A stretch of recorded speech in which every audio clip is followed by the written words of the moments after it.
오늘 하나님께서 우리에게 주시는 말씀의 제목은 말씀이 혈관에 온전히 흐르게 먹고 마시자입니다.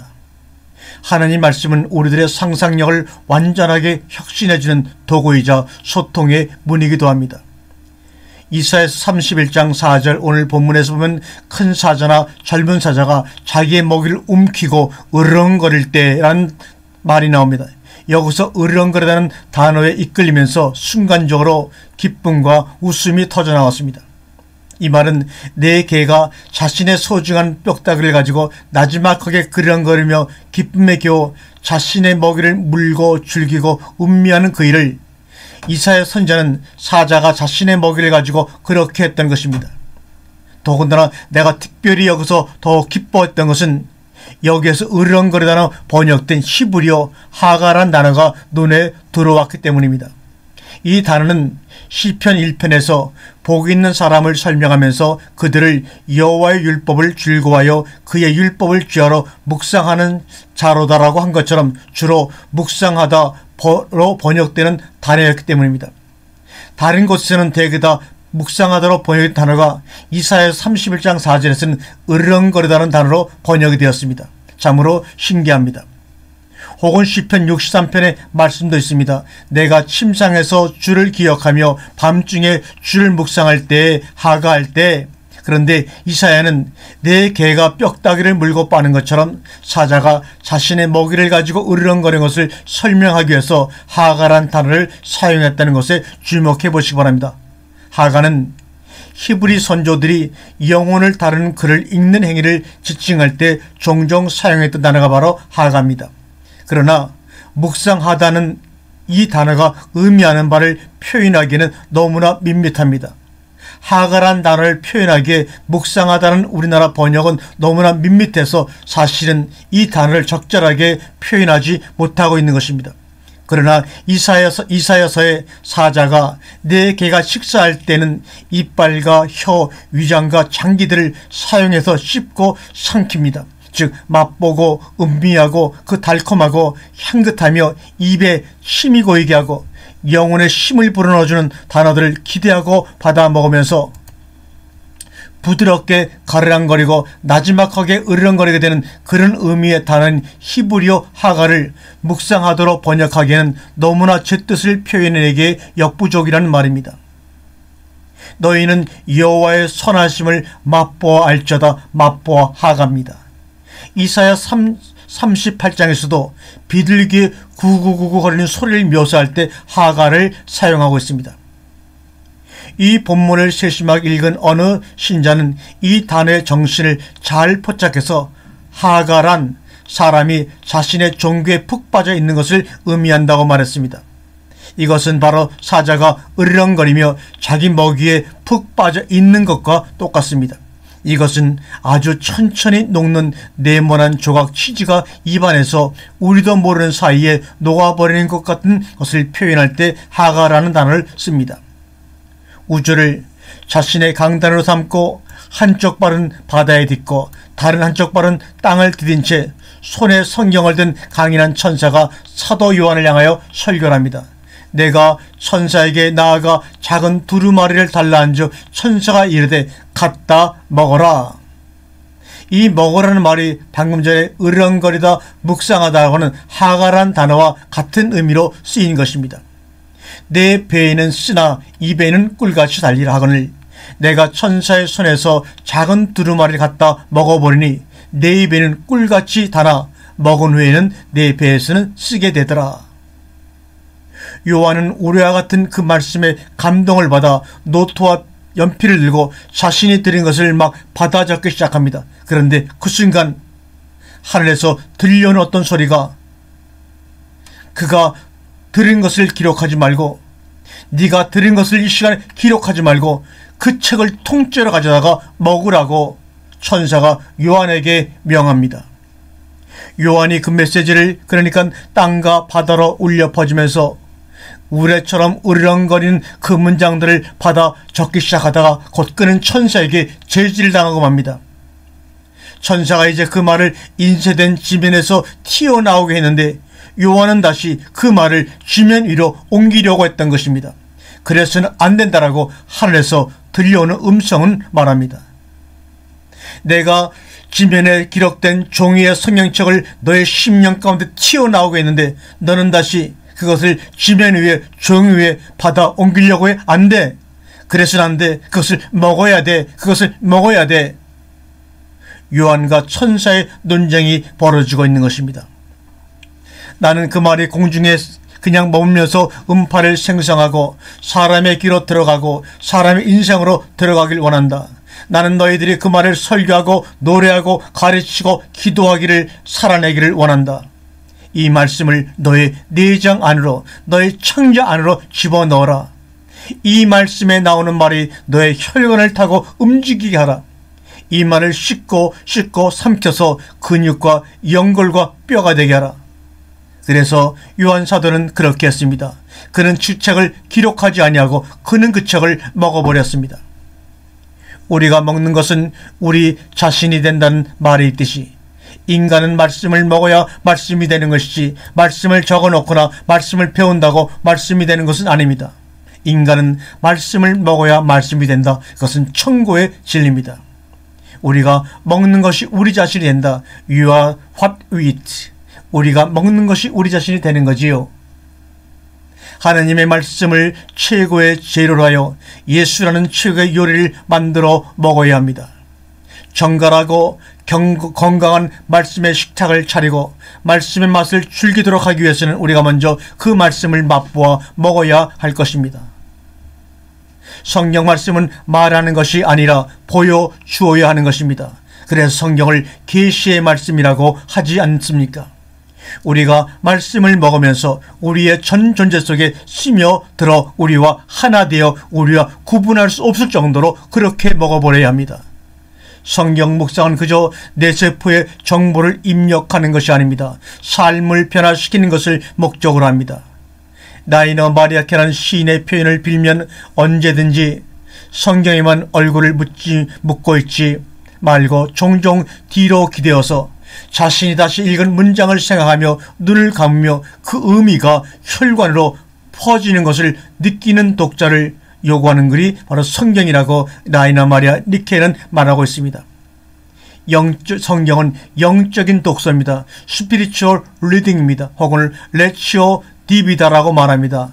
레치오 읽는 것, 디빈 영적입니다. 레치오 디비나. 이 독서는 마치 음식이 우리 위장으로 들어오듯 우리의 영혼으로 들어와서 혈관을 거쳐 거룩과 사랑과 지혜가 되는 독서를 말합니다. 그런데 우리는 정보를 취하듯 일반 책을 학습하는 것 같은 방식으로 성경을 읽고 잠시 눈을 감고 생각하는 것을 묵상한다고 하는데 거기에서부터 심각한 문제가 발생되는 것입니다. 성도들이 일반 책을 읽는 방식과 전혀 다른 방식으로 성경을 읽지 않는다는 것은 매우 놀랍고 신기한 일입니다. 성경은 온전히 하나님의 세상, 창조와 구원의 세상이 끝도 없이 우리 위로 그리고 우리 너머로 펼쳐져 있고 그러한 새로운 세상 속으로 우리를 들어가게 합니다. 성경이란 우리 안에 얼어붙은 바다를 쪼개는 도끼가 되어야 합니다. 우리 안에 굳어있는 돌 같은 마음을 쪼개서 가루로 만드는 도끼와 불이 되어야 합니다. 성경을 읽는 방식에 대한 가장 인상적인 성경 말씀은 요한계시록 10장 9절과 10절에 나와 있습니다. 요한이 말씀을 먹어 버리라는 겁니다.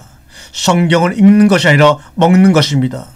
성경은 가리키는 것이 아니라 밥상을 차려 먹게 하는 것입니다. 그러므로 설교자가 필요한 것이 아니고 밥쟁이가 이 시대의 진정으로 필요합니다. 여러분과 제가 밥쟁이가 되기를 원합니다. 내가 천사에게 나아가 작은 두루마리를 달라 한즉 천사가 이르되 갖다 먹어 버리라. 내 배에는 쓰나 입에는 꿀같이 달리라 하거늘 내가 천사의 손에서 작은 두루마리를 갖다 먹어버리니 내 입에는 꿀같이 달아 먹은 후에 내 배에서는 쓰게 되더라고. 요한계시록 10장 9절과 10절에 말씀하고 있죠. 시작은 단데 나중에 보니 받아들이기에 썩 편안하지 않다는 말입니다. 그것이 뱃속에서는 쓰게 되는 것입니다. 그 말씀은 듣기는 힘들고 순종하기도 힘든, 소화하기 힘든 말들이 들어있다는 것입니다. 요한은 심각한 소화불량에 걸려버리고 말았습니다. 그러나 이것은 단지 받아들이기 힘든 말만의 문제가 아니라 성경이 우리에게 다가오는 방식이기도 합니다. 성경이 전적으로 낯선 것으로 우리의 사고와 삶의 계획에 도저히 들어맞을 수 없는 것으로 다가오는 순간들이 있습니다. 이 계시를 길들이려고 우리가 원하는 방식에 들어맞게 보려고 우리는 최선을 다합니다. 우리가 소위 성경 연구라고 부르는 것들이 우리의 거룩한 요구와 필요와 느낌이라는 성삼위일체에 들어맞는 설명이나 프로그램을 만들어 내리는 시도인 경우는 비일부재합니다. 우리는 위로받기 위해서 성경을 사용하고 싶어하고 그것이 편안하게 작동하지 않으면 부품을 교체해버립니다. 즉 다시 말하면 교회를 바꾸어버리고 맙니다. 성경이 매끄럽게 작동해서 우리 욕구와 필요와 느낌이 원하는 곳으로 데려다 줄 수 있도록 말입니다. 매우 잘못된 습관입니다. 성경은 그냥 읽는 것이 아니라 자신의 신경, 호흡, 반사작용, 상상력 안에 집어넣는 것입니다. 영적인 독서는 우리의 존재 전체 근육과 인대, 눈과 귀, 순종과 예찬, 상상력과 기도를 요구합니다. 그 말씀이 우리 삶의 내면이 되도록 말씀을 받아들이고 그 리듬과 이미지가 기도의 실천, 순종의 행위, 사랑의 실천이 되도록 말씀을 받아들이는 독서입니다. 많이 알되 아무것도 맛보지 못한다면 그것이 무슨 소용이란 말입니까? 요한은 떡이나 밥을 먹는 것처럼 말씀을 먹은 최초의 선지자는 아니었습니다. 그보다 600년 전에 에스겔 선지자도 책을 받아 먹으라는 명령을 받았습니다. 에스겔서 2장 8절을 한번 보겠습니다. 너 인자야, 내가 내게 이르는 말을 듣고 그 패역한 족속같이 패역하지 말고 내 입을 벌리고 내가 내게 주는 것을 먹으라 하시거니, 이렇게 말하고 있습니다. Open your mouth and eat what I give you. 내가 너에게 무엇을 주든지 your mouth, 너의 입을 벌려서 먹으라고 말합니다. 에스겔과 동시대에 이었던 에레미야도 하나님의 계시, 그 나름의 성경을 먹었습니다. 에레미야 15장 16절에 만군의 하나님 여호와시여, 나는 주의 이름으로 일컬음을 받는 자라. 내가 주의 말씀을 얻어 먹었사온즉 When your words came, I read them. 주의 말씀은 내게 기쁨과 내 마음의 즐거움이오나. 이것이 바로 영혼을 위한 성경이 제시하는 식이요법 방법입니다.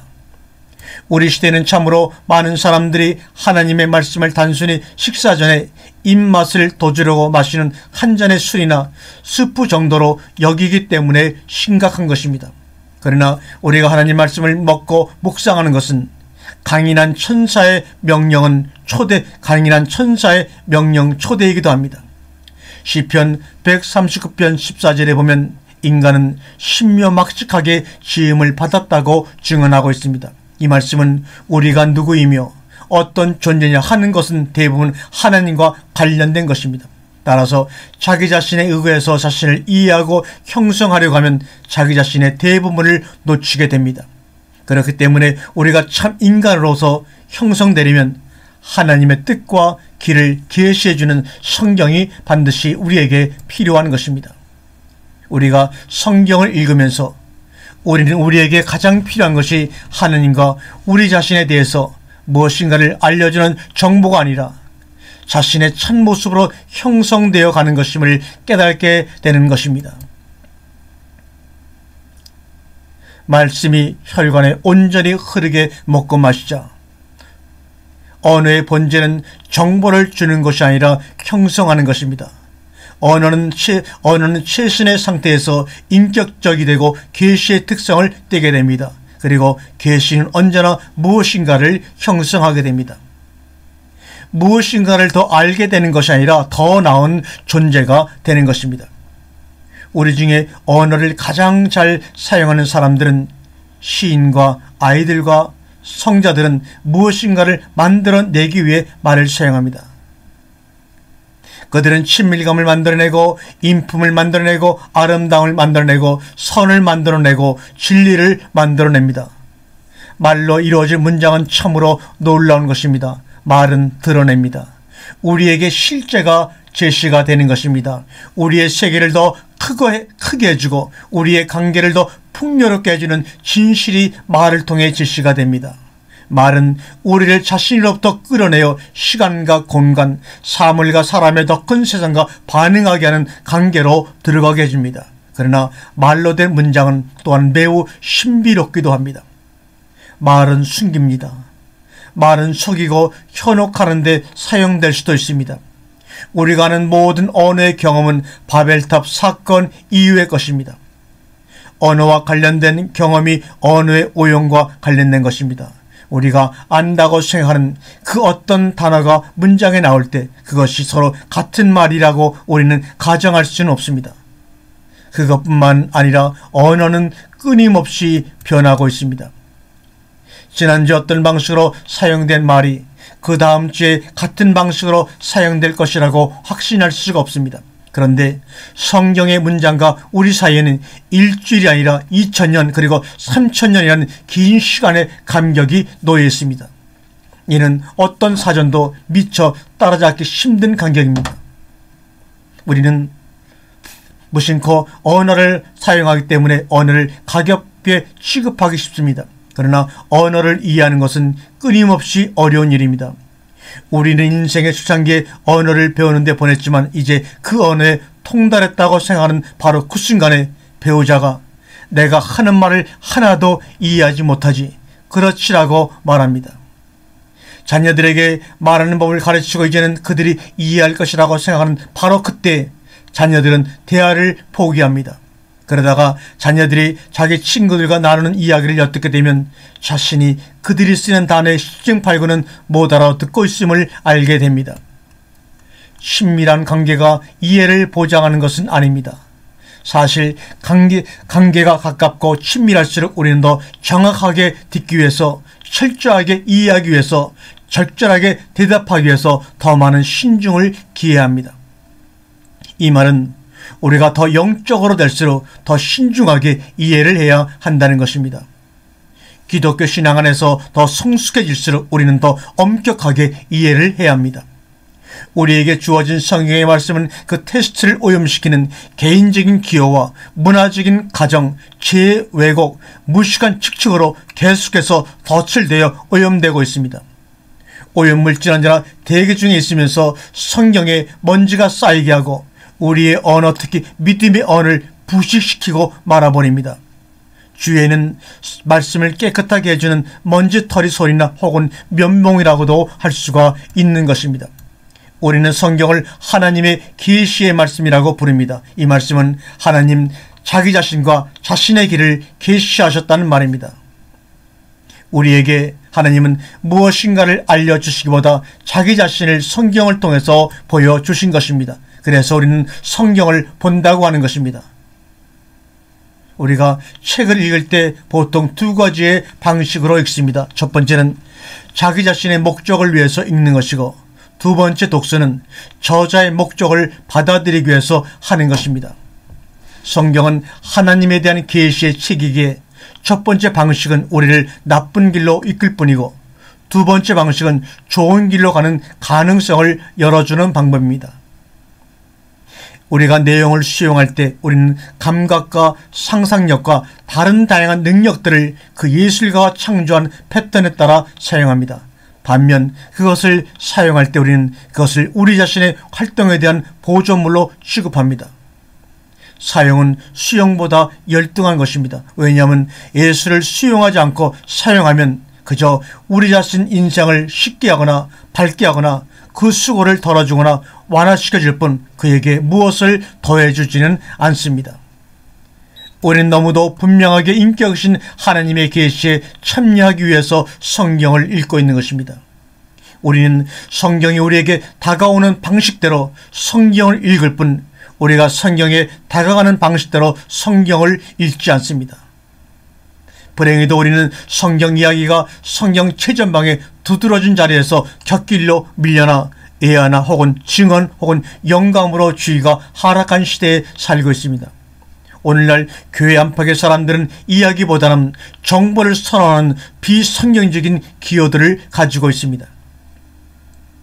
자신이 직접 문제를 해결하고 자기 인생을 어떻게 살 것인지 스스로 결정하기 위해서 과학적 혹은 신학적이라고 과장되게 불리는 비인격적인 정보를 모으는 것이 우리의 전형적인 모습이기도 합니다. 그리고 우리는 보통 그 정보를 해석해 달라고 외부의 전문가에게 자문을 구합니다. 혹은 성도들이 그 성경의 정보를 해석해 달라고 우리에게 유리하게 우리에게 위로가 되게 해석해 달라고 목사들에게 자문을 구하고 있는지도 모릅니다. 그러나 우리는 정보를 가지고 삶을 사는 것이 아니라 공식이나 개념 정의로 축소될 수 없는 인격적인 하나님, 정의와 구원을 위해 우리를 향한 계획을 가지신 인격적인 하나님 안에서 관계 가운데 살아갑니다. 그리고 각각 경험과 동기의 욕망으로 복잡하게 얽혀있는 남녀들의 확장된 공동체 속에서 살아갑니다. 정보를 수집하고 전문가에게 자문을 구하는 삶 속에서 테스트를 선택하게 되면 독특하게 우리라고 할 수 있는 거의 모든 것들이 배제되어 버리고 맙니다. 즉 우리의 개인적인 역사와 관계들, 죄와 죄책, 도덕적 성품과 하나님에 대한 믿음의 순종이 배제가 되는 것입니다. 이야기를 들려주는 것은 하루하루의 실제 속에서 살아가고 있는 그대로의 인생을 설명해주는 최고의 언어수단입니다. 이야기에는 추상적인 것이 거의 없습니다. 이야기는 직접적이고 구체적이고 프롯이 있고 관계적이고 인격적입니다. 그래서 자기 삶 및 자기 영혼과의 접촉을 잊어버렸을 때 다시 그 접촉점을 회복하게 해주는 최선의 언어수단이 바로 이야기입니다. 그렇기 때문에 하나님의 말씀이 거의 대부분 이야기 형식으로 우리에게 주어진 것입니다. 이 광대하고 모든 것에 우선하고 모든 것을 망라하는 이야기, 즉 메타 이야기로 우리에게 주어진 것이 바로 성경입니다. 우리가 이야기에 굴복할 때 그것을 단순히 이야기로 받아들이지 않으면 이야기는 잘못 해석되고 맙니다. 신적 계시가 그토록 평범한 옷차림으로 나타나 무방비 상태에 있는 우리를 침범할 때 우리는 거기에다가 신학이라고 하는 최신 유행의 실크 가운을 입히거나 윤리학이라고 하는 견고한 정장을 입히는 것이 우리의 우선적인 임무라고 착각하는 경우가 너무나 우리네 교회 속에서 많습니다. 그 결과 이야기는 마치 사울의 갑옷을 입은 다윗처럼 도덕적 충고와 신학적 구조물과 학문적 토론으로 인해 덧입혀져서 움직이기도 힘들 지경이 되어 말씀은 들어서 머리는 포화가 되지만 몸을 한 발자국도 움직이지 못하는 그런 교인들이 돼버리고 말았단 말입니다. 물론 그 이야기들에는 연구하고 규명해야 하는 도덕적, 신학적, 역사적인 요소들이 늘 있게 마련이지만 그것이 전달되는 이야기와 상관없이 이루어져서는 안 됩니다. 우리가 하나님을 나의 아버지, 동반자로 받아들이기 위해서 먼저 미리 조립된 도덕적, 정신적, 종교적 틀에 들어맞아야 하는 것은 아닙니다. 우리에 있는 모습 그대로 진지하게 받아들여지면 하나님의 이야기 속에 자리를 얻습니다. 궁극적으로 그 모든 이야기는 하나님의 이야기이기 때문입니다. 그러므로 우리 인생의 이야기에서 우리 중 그 누구도 주인공이 아닙니다. 성경을 테스트로 사용하는 영성신학은 우리에게 도덕적 규칙을 제시해주면서 여기에 이렇게 맞게 살라고 말하지 않습니다. 혹은 교리 체계를 제시하면서 이렇게 생각하면 잘 살 것이라고 말하지도 않습니다. 성경적인 방식은 이야기를 들려주고 그렇게 함으로써 이야기 안으로 우리의 삶을 초대하는 것입니다. 이 안으로 들어와 살아 하나님이 만드시고 하나님이 다스리시는 이 세상 속에서 인간이 된다고 하는 것은 바로 이런 것입니다. 인간이 되어가고 있고 인간으로 성숙한다는 것이 바로 이런 것입니다.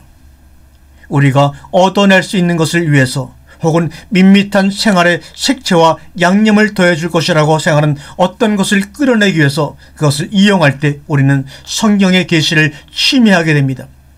그것은 늘 일종의 장식 영성을 낳게 됩니다. 하나님은 하나님을 자기 향상의 도구로 이용하려는 것입니다. 진정한 그리스도인들은 그러한 것에는 관심이 전혀 없는 사람들입니다. 우리는 그것보다 훨씬 더 큰 무엇을 추구하는 사람들입니다.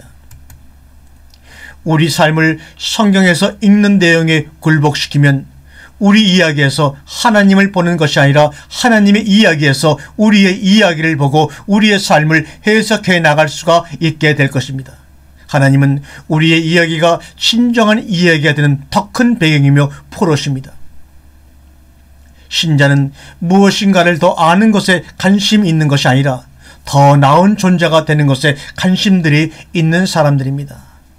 성경의 권위를 열렬하게 믿지만 그 권위에 굴복하는 대신 그것을 사용하고 적용하고 관리하며 그것을 언제 어디서 어떻게 사용할지를 결정하는 권위로서 자기 자신의 경험을 신뢰하는 교회 속에 우리가 서 있음을 알아채는 사람이 과연 몇 명이나 될까요?